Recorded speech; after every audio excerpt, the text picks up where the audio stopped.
Puno, say Omunshadin, na yen show mun crying, say, Achia and so emuye, na yamfa, a teacher say Musuma, a Bushia who do na from Menesantin, we see way through this kind of service to the nation. One Shere, one Enqua. Precious, we are out of a whole lot of issues about. It just able to.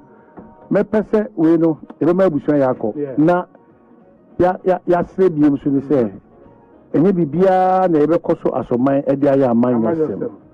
De ntia be ka se bretia na me pese set be di ni nkomo ni say ye so kasa we ma ebia don hwe be mi no betimi aboa me betimi di san nkomo ni. Yes sir.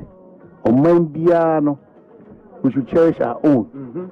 Na but it's a prophet Kofi Oduro no or make certain utterances be.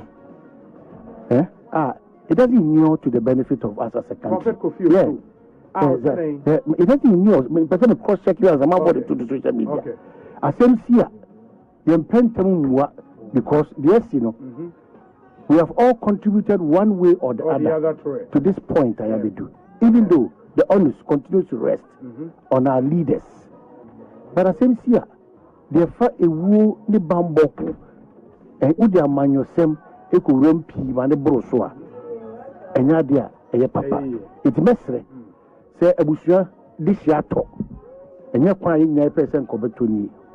Then, a seat. A dear Biano, the issue from the hill. Then, look at it. Say, oh, Bako Simua.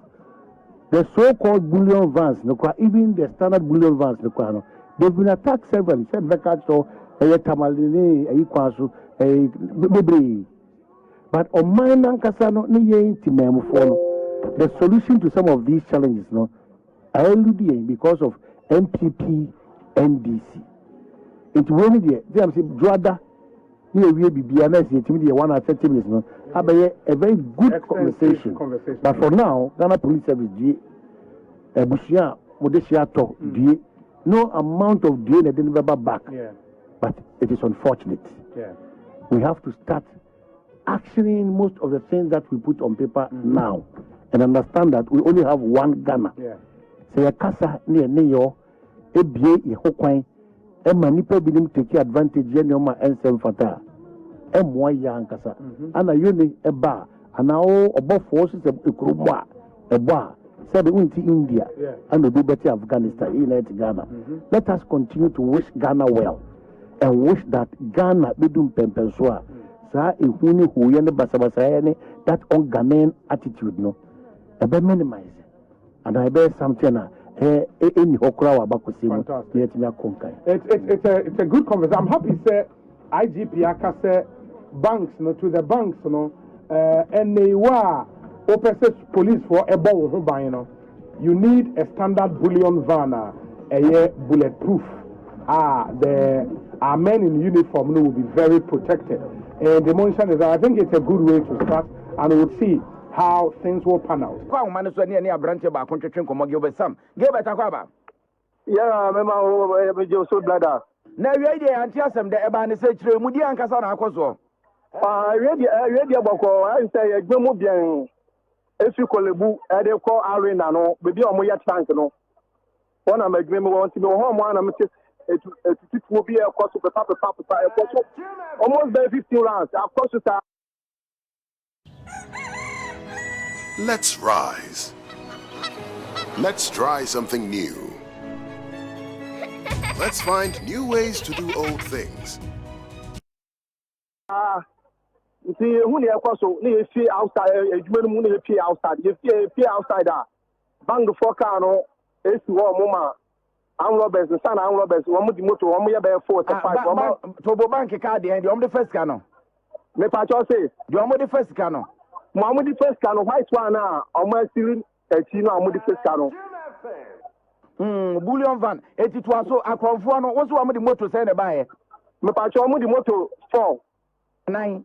Be all bit, be also being 30. I told mobile in a year then. To your pure outside the young says, to a customer, what could have no. I might shoot it, no, but I knew we but a police will not afford to the Omaku after the 24.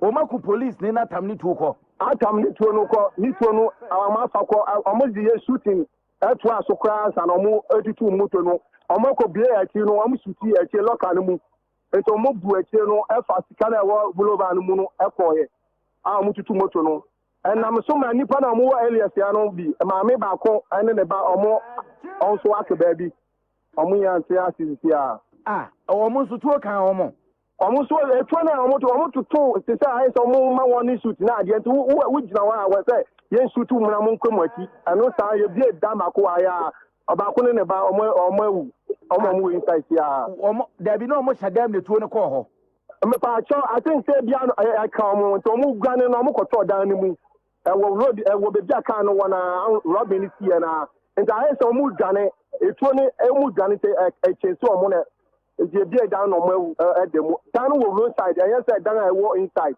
ewo kwan no ha be bia ka robin si no che wo say he fa opportunity here me pa cho wo fi mfana wo fi kaneshi wo do machi road wo ba blanche wo du kolebu a wo fa kolebu road so wo right wo ba fa left wo fa boxing arena ho no wo traffic no a wo ba fa traffic bi wo ho wo kwa de adedempo ya fro adedempo wo sa left one warehouse kese white one bi e wo ha say omo ye tank wanim wo fa adedempo ta na fro no ya kra inside by ha adedempo it say police for aba police ni bia emba ha police ni bia me hu assembly man na me catch so ya ward na on for police ni ade o so afro mo ba turn now na akwaso acho almost 30 minutes ni obia ma police ni bia me hu police ni bia ba ngofo le bu ase eti police ni da so da ho police ni wo kan mu a wewu de mu ti se na otwiri kan mu ba omo ye sanka omo yi bet seat bet no na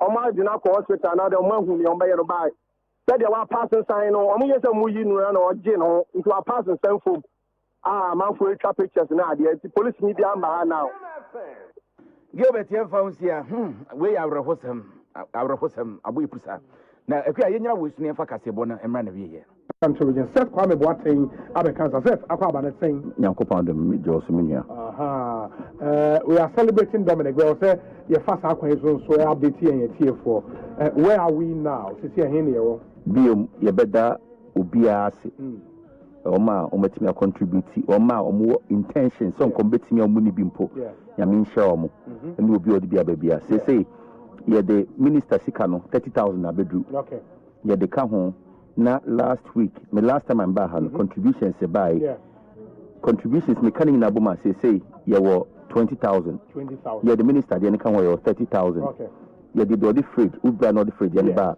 ye wo na 5,000 ye be 55,000 obi nso